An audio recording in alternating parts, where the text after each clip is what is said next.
इस खबर के प्रायोजक हैं Sunrise Group of Education, Pipri road, Naugaon, जिला छतरपुर, मध्य प्रदेश, जहां पर संचालित कोर्स हैं BEd, MCom, BCom, BA, BSc. वहीं कंप्यूटर कोर्सेज में बीसीए, पीजीडीसीए, डीसीए संचालित हैं। तो कहीं भी एडमिशन लेने से पहले एक बार Sunrise Group of Education Naugaon जरूर विजिट करें।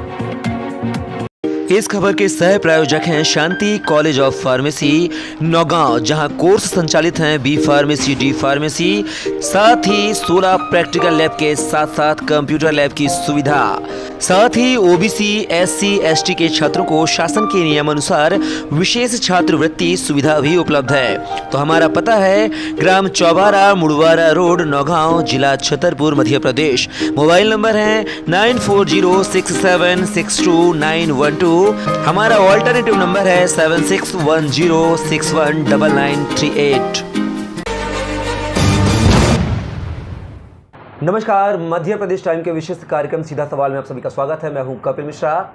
चुनाव का बिगुल बज चुका है और चुनावी बिसात वार्डों में बिछ चुकी है, लिहाजा प्रत्याशी भी वोटर्स को लुभाने के लिए तरह तरह के प्रयास कर रहे हैं, जिसमें सघन अभियान और गुप्त तरीके का उपयोग किया जा रहा है। हम बात करेंगे वार्ड क्रमांक 8 की। वार्ड क्रमांक 8 से बीजेपी ने आशु पीयूष शेहरे को प्रत्याशी बनाया है। तो हमारे साथ आशु पीयूष शेहरे खुद प्रत्याशी मौजूद हैं। आशु जी, आपका बहुत बहुत स्वागत है मध्य प्रदेश टाइम के सीधा सवाल कार्यक्रम में। जी नमस्कार। किन चुनावी मुद्दों को लेकर आशु जी आप वार्ड क्रमांक 8 से चुनावी मैदान में हैं? मुद्दे तो साफ साफ हैं। इस समय शहर की जो स्थिति है वो कहीं ना कहीं बहुत लंबे समय से शहर में एक धूल मुक्त शहर की मांग सबकी बनी रही। और ऐसे ही मेरा मानना है कि मैं चाहता हूं कि वार्ड क्रमांक 8 को मैं साफ़ सुथरा रख सकूं, ज़्यादा से ज़्यादा साफ़ सुथरा रख सकूं। लोगों हर घर में पानी की व्यवस्था अच्छी हो, हर घर की स्ट्रीट लाइटें जो हों, हर घर के सामने वो रोशनी कर रही हो। ऐसा मेरा अपना सोचना है वार्ड के विकास को लेकर। हर घर में नाली हो, हर घर में लाइट हो, हर घर में पानी हो। तो मतलब इसके पहले जो वहाँ पे पार्षद रहे हैं 5 साल 10 साल, मतलब उन्होंने कोई कार्य नहीं किया, कुछ भी नल पानी वहाँ है ही नहीं। मतलब आप पहुँचेंगे तो कराएंगे आप वहाँ पर? निश्चित तौर पर इसके पूर्व में जो कार्यकाल में वहाँ से पार्षद रहे, उन्होंने निश्चित तौर पर वार्ड में मेहनत करी। आज उस पूरे वार्ड में मेरा जो कि वार्ड है वो मेन बाजार का वार्ड है, उस पूरे वार्ड में सीसी रोड का निर्माण है। मुझसे पूर्व जो भी पार्षद रहे होंगे निश्चित तौर पर उन्होंने मेहनत करके वार्ड में विकास के कार्य किए, पर अभी भी कुछ विकास के कार्य वहाँ बाकी रह गए हैं, जिसको पूरा करने की मैं कोशिश करूँगा। तो मतलब कहा जाए कि आशु पीयूष शेहरे पूर्व पार्षद के जो किए गए कार्य हैं, विकास कार्य, उनसे सहमत है, संतुष्ट हैं? जी 100%।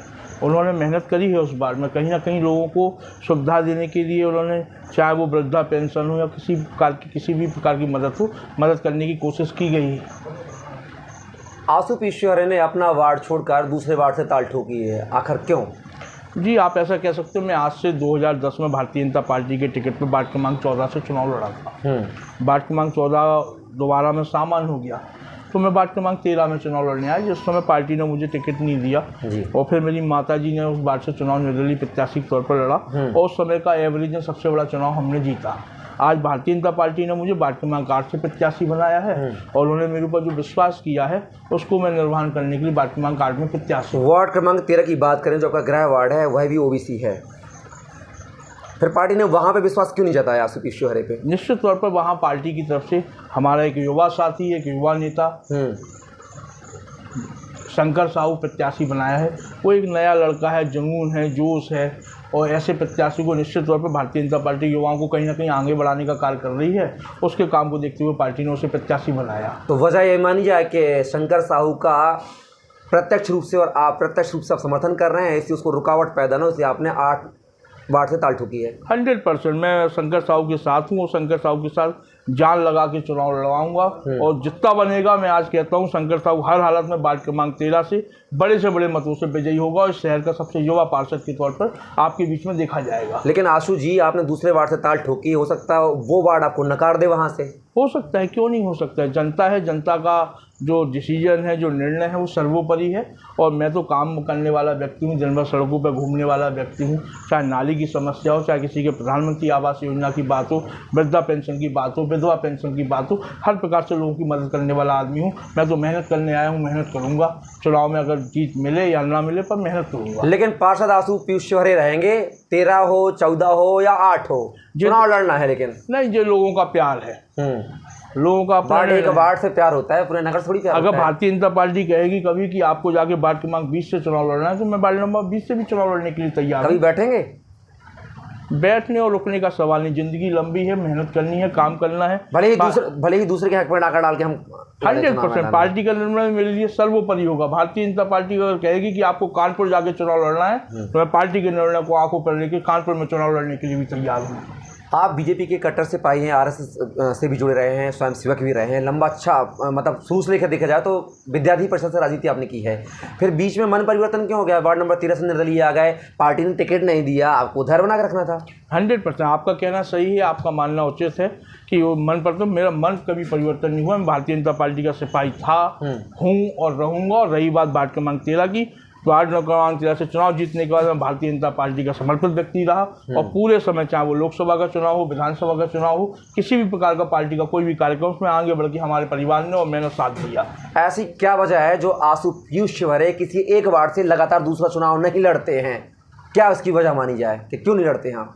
मेरा अपना मानना है, आप में अगर क्षमता है, ताकत है, लोगों के बीच में जाना चाहिए और अच्छे व्यक्ति को हर जगह जाना चाहिए, हर जगह विकास होना चाहिए, हर किसी को उसका लाभ लेना चाहिए, ऐसा मेरा मानना है। इसलिए मैं हर बार से, हो सकता है इस बार वार्ड क्रमांक 8 से चुनाव लड़ रहा हूँ, अगली बार भारतीय जनता पार्टी का कि वार्ड नंबर 20 से, वार्ड नंबर 1 से या वार्ड नंबर 15 से चुनाव लड़ना है तो मैं वो लड़ने के लिए भी तैयार हूँ। कहीं ऐसा तो नहीं है कि आंसू पीयूष शिवहरे जिन वार्डों में पार्षद रहे हैं वहाँ से उनकी छवि अच्छी ना हो, कार्य ना किया हो, जनता नकार ना दे, इस वजह से आप नए वार्ड को चुनते हैं? क्या यह है उसका कारण है क्या?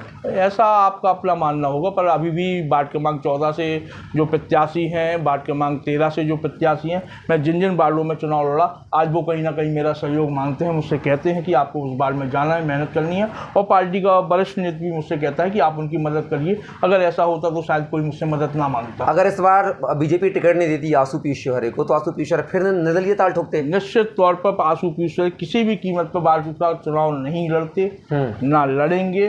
भाजपा के साथ थी। अगर भारतीय जनता पार्टी मन्नू लाल रैकवार को टिकट देती तो मन्नू लाल रैकवार के साथ आंसू शिवहरे कंधे से कंधा मिला के वार्ड क्रमांक 8 में साथ देते, वार्ड क्रमांक 14 में साथ देते, 13 में देते, 1 में देते, 20 में देते।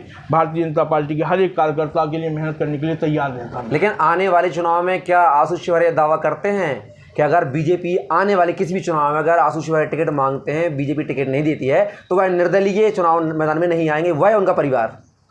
देखिए, परिवार की गारंटी नहीं ले सकता। मेरा परिवार करीब 250 लोगों का परिवार है। नहीं, मैं परिवार आपके व्यक्तिगत परिवार, मम्मी आपके इस शहर का बहुत बड़ा परिवार मेरा है। मेरा तो परिवार की नहीं, पर आंसू शिवहरे अपनी गारंटी जरूर लेता है कि वो भारतीय जनता पार्टी की कभी खिलाफत में चुनाव नहीं लड़ेगा।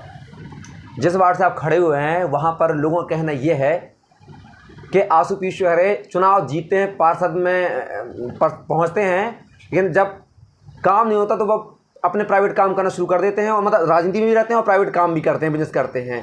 तो जन सेवा कर लें या वो अपने मतलब अपनी खुद सेवा कर लें? देखिए, मेरा परिवार जो है, मेरे पिताजी को आज स्वर्गवास हुए लगभग 6 वर्ष हो गए हैं। उनके परिवार में पिताजी इकलौते कमाने वाले शख्स थे जिससे मेरा परिवार का लालन पालन होता था। आज मैं राजनीति करने आया हूँ, पैसा कमाने के लिए बिल्कुल नहीं आया हूँ। अगर राजनीति से पैसा कमाने मिल रहा होता तो मेरा परिवार राजनीति के भरोसे चल रहा होता। अगर मैं अपना प्राइवेट कार, अपनी प्राइवेट नौकरी नहीं करूँगा तो मैं अपने परिवार को नहीं पाल पाऊँगा। पर मैं परिवार के पालने के साथ साथ, प्राइवेट नौकरी करने के साथ साथ लोगों की सेवा का कार्य करता हूँ, जो मेरे लिए अपने लिए सर्वोपरि कार्य सेवा करना है। मैं उसे प्रथम स्थान पर रख के काम करता हूँ, वो बाद में परिवार के लिए प्राइवेट नौकरी करता हूँ। क्या आंसू पीयूष शिवहरे को बीजेपी से ही खतरा है वार्ड क्रमांक 8 में? नहीं, कतई नहीं। भारतीय, क्योंकि वहाँ के स्थानीय प्रत्याशी का टिकट आपकी वजह से कटा है, तो क्या इसका विरोध झेलना पड़ेगा? नहीं, बिल्कुल नहीं। मन्नू लाल रैकवार मेरे बड़े भाई हैं, भाभी जी मेरी माँ समान है। मैं उन सबके घर में जाके पैर छू के आया हूँ। उन्होंने मुझे आश्वासन दिया है, साथ देने का वादा किया और कहा है कि 5 तारीख के बाद वो मेरे साथ पूरे वार्ड में जाएंगे और भारतीय जनता पार्टी का कार्य करेंगे। चलिए, आपने आंसू जी अपना कीमती समय दिया, उसके लिए आपका बहुत बहुत शुक्रिया। आपका भी बहुत बहुत धन्यवाद। तो ये थे हमारे साथ वार्ड क्रमांक 8 से भाजपा प्रत्याशी आंसू पीयूष शिवहरे, जिन्होंने बेबाकी से अपनी राय रखी और कहा कि जन सेवा ही उनका कर्तव्य है। वो बचपन से लेकर अब तक वो जन सेवा करते रहे हैं। भली बाढ़ बदल जाए लेकिन उनका जो सेवा भाव है वह कभी नहीं बदलेगा। बहरहाल देखना होगा कि चुनाव नतीजे आने के बाद क्या तस्वीर साफ होती है। क्या आंसू पीयूष शिवहरे को वार्ड क्रमांक 8 की जनता दिलों में जगह देगी या फिर भितरघात का सामना इनको करना पड़ेगा। फिलहाल के लिए मुझे दीजिए इजाज़त। नमस्कार।